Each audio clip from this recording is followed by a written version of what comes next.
Je suis responsable de la filière service aux personnes, ce qui veut donc dire que nous mettons tout en place pour que la quinzaine de stagiaires présentes chez nous continuellement puissent se former pour avancer vers les métiers auxquels elles se destinent, à savoir métiers de technicienne de surface, d'ouvrière en blanchisserie et d'aide ménagère à domicile. Après quelques mois de formation, si les choses se sont bien passées, elles vont pouvoir, sur base volontaire, aller passer une validation de compétences devant un jury et montrer dans quelle mesure elles ont acquis les compétences nécessaires pour exercer le métier auquel elles se destinent. Une étape suivante, ce sera alors le stage.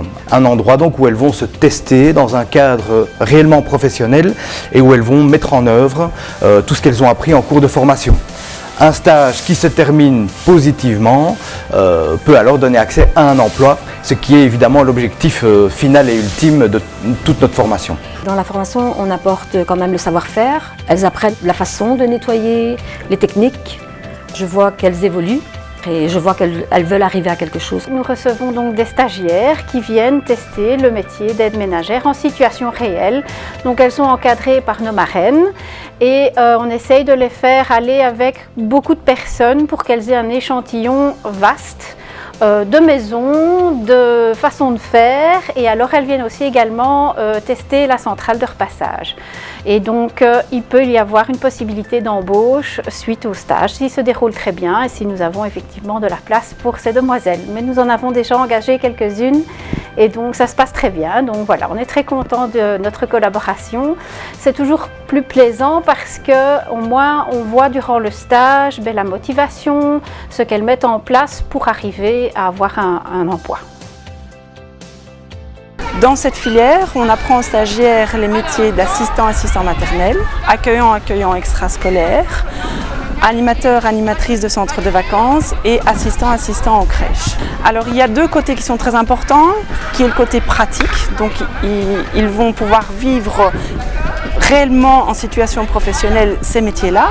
Et puis tout ça est aussi soutenu par une partie théorique. Donc ils ont des modules qui peuvent permettre de leur soutenir par rapport à des techniques d'animation, des techniques artistiques, mais aussi de la formation générale et sociale. Il y a aussi une formation très importante qui est la formation accueil temps libre, qui permet d'avoir une qualification en tant qu'accueillante extrascolaire, qui est un plus réel, qui permet ne fût-ce que d'avoir une petite qualification en sortant de la formation. Et puis, il y a aussi les possibilités d'avoir de la méthodologie de travail pour pouvoir, après, éventuellement continuer son cursus ou son parcours de formation vers une formation plus qualifiante en promotion sociale dans les métiers auxiliaires de l'enfance ou éducateurs adultes. Les puéricultrices ici, donc à la crèche Les Petits Loups, ont deux casquettes. Donc on est d'abord accueillante pour les enfants et deuxièmement, on est formatrice. Donc on assure le suivi et la formation des stagiaires de l'EFT Chantier pour la section Petite Enfance. Lors de leur formation Petite Enfance, les stagiaires en règle générale font un passage obligatoire en crèche.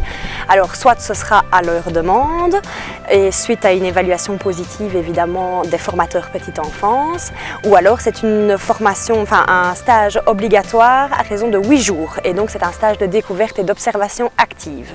On voit bien qu'il y a toute une évolution. Au début c'est une approche plus timide et puis au fur et à mesure, une fois qu'ils sentent que ils sont bien, qu'ils sont encadrés par le reste des professionnels de chantier, que ça fonctionne et qu'ils ont des choses à apporter et qu'ils sont capables de faire beaucoup de choses, en général l'appréhension disparaît et on voit de belles choses.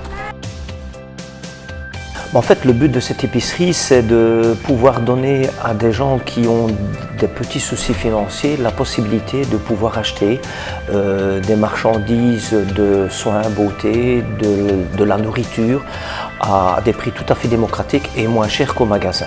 De plus, on leur donne le choix de pouvoir acheter des légumes frais que je vais chercher moi-même auprès d'un partenaire. Plus on avance dans le temps, plus il y a du choix tout de même. Nous partons sur une base que les compétences professionnelles sont exercées, mais qu'ils doivent acquérir des compétences sociales. Et donc nous axons toute notre pédagogie sur l'acquisition de ces compétences sociales.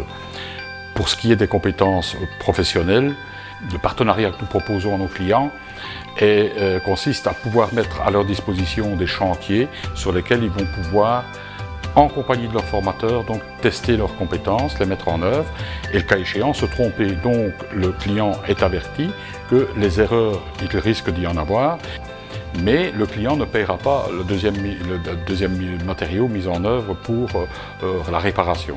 Et in fine, le travail pourrait être garanti. Nous sommes quand même présents depuis plus de 33 ans et notre garantie, elle fonctionne. Et la garantie décennale est la même que celle d'un entrepreneur traditionnel. Nous travaillons avec des produits de qualité parce que les produits, nous avons aussi la garantie du fabricant et du fournisseur. Et donc comme ça, la boucle est bouclée. Chacun a ses petits secrets. De dire, ben moi je procède en fait de les amener directement, qu'ils ont la même attitude que quand ils seraient en entreprise.